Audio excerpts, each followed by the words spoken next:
Hi, my name is Jeffrey Semakula, a photographer with Makula Pictures. Today I'm going to share with you 4 tips on how to get beautiful wedding pictures.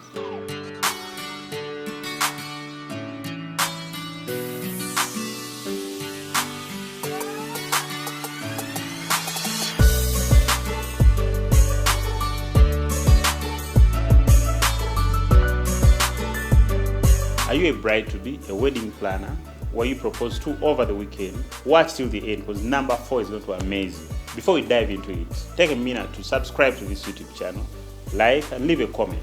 Number 1, sometimes it's called a pre-wedding session. I call it the icebreaker shoot.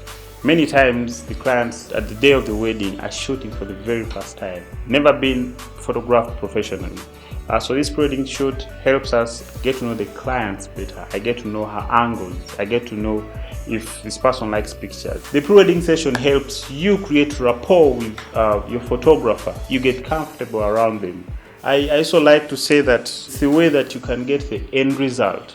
You know, you get to see the end result before the real wedding. I've noticed with experience that many couples that have had the pre-wedding shoot get much better pictures at the wedding. Look at the pre-wedding shoot at the rehearsal to the main event. It helps you get a feel of what your photographer is like. If you're a bride-to-be, put that into your to-do list. Number 2, give your photographer creative freedom.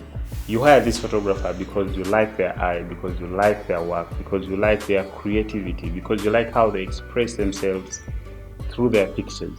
That is why you gave them the job. So let them be who they are. In that, you need to listen to your photographer.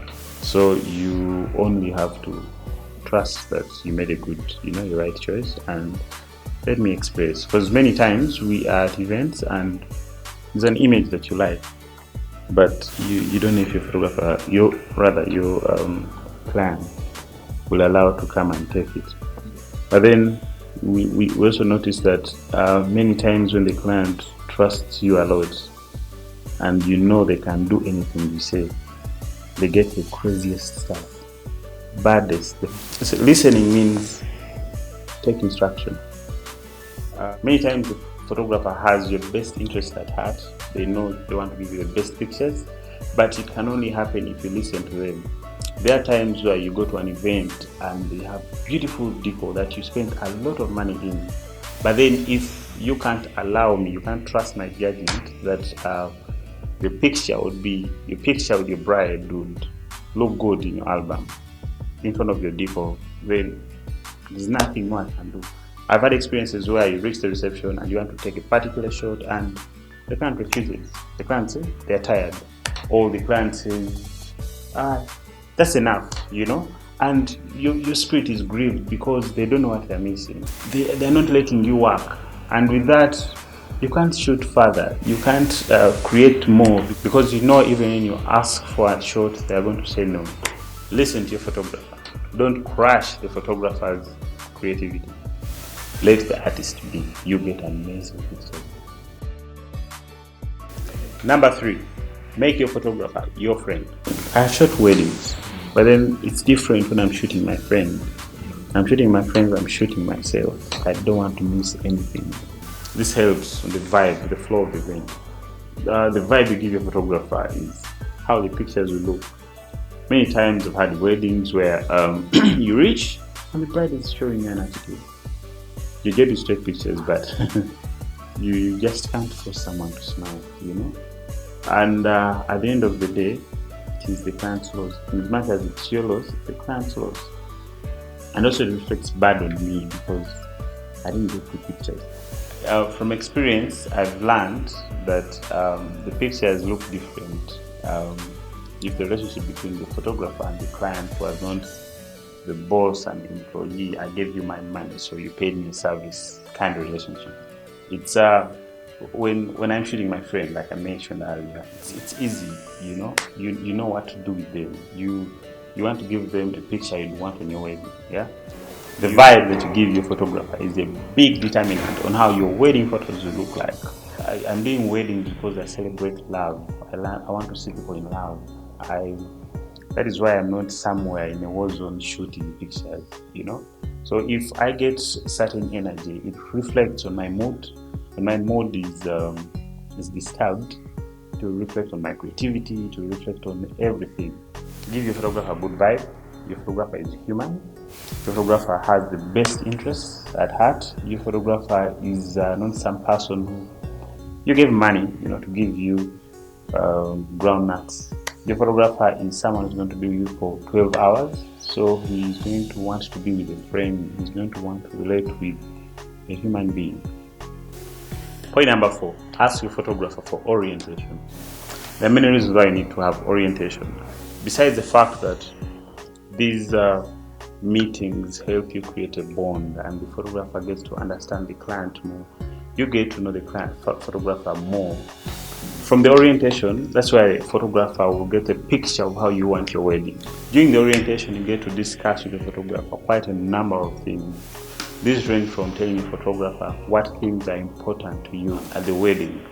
Many times, photographers find themselves miss the details, the most important details of the bride and groom, what they would want in the album. People go and custom make their suits, and their names right underneath the jacket, and I don't know that. Unless you point that out for me to watch out for it, I might end up missing it. And now it is important that when you meet your photographer, you get to tell them each and every detail of this. Tell them if there are any surprise acts at the event.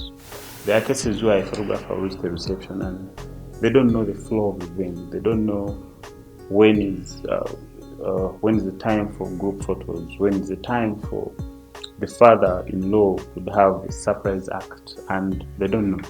Imagine someone excused themselves, stepped out, only to come back and they missed an important detail, which they wouldn't have if you had told them initially.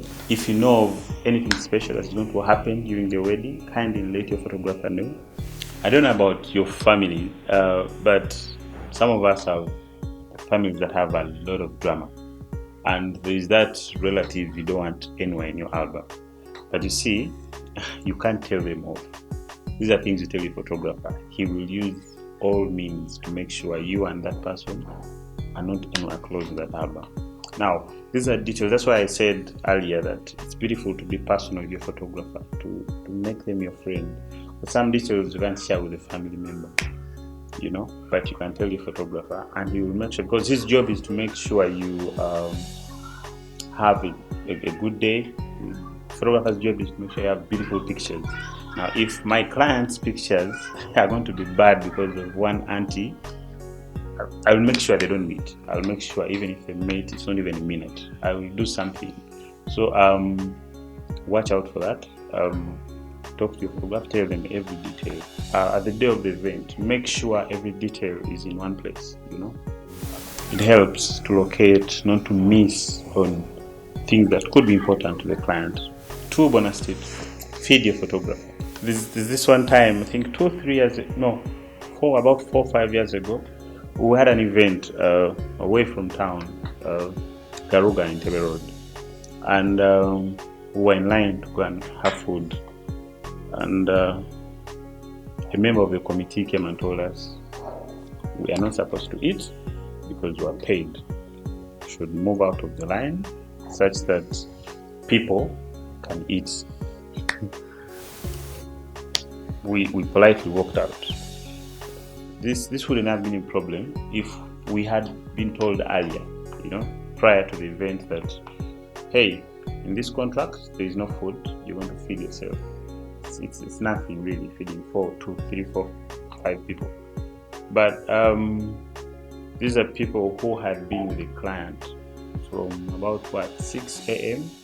This was 6 p.m. and I said earlier, be human really. These guys were hadn't eaten anything since morning, and they were really dying to eat.